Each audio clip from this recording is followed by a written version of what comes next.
This video discusses topics that may be disturbing to some viewers. It discusses cases of missing and or murdered victims whose case was solved using forensic genetic genealogy. Viewer discretion is advised. October 22, 1987, a fiery crash happened on the Pennsylvania Turnpike, killing 2 people. The unidentified female was the passenger of a tractor-trailer that hit the fuel tank of another truck. Both the female passenger as well as the driver were killed. The driver of the tractor-trailer that the unknown female was in was identified immediately as a male from California. It was not until August of 2022, roughly 34 years after the accident, the Pennsylvania Turnpike Commission agreed to pay for forensic genetic genealogy and the DNA testing needed to go along with it.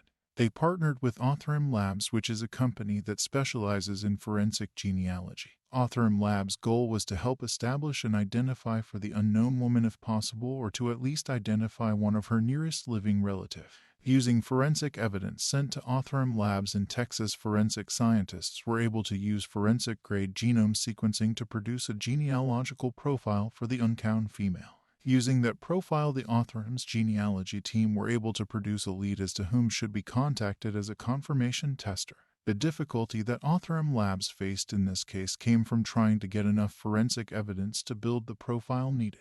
Due to the remains being incinerated by the explosion, they had to use what they had left from that were not in ideal condition.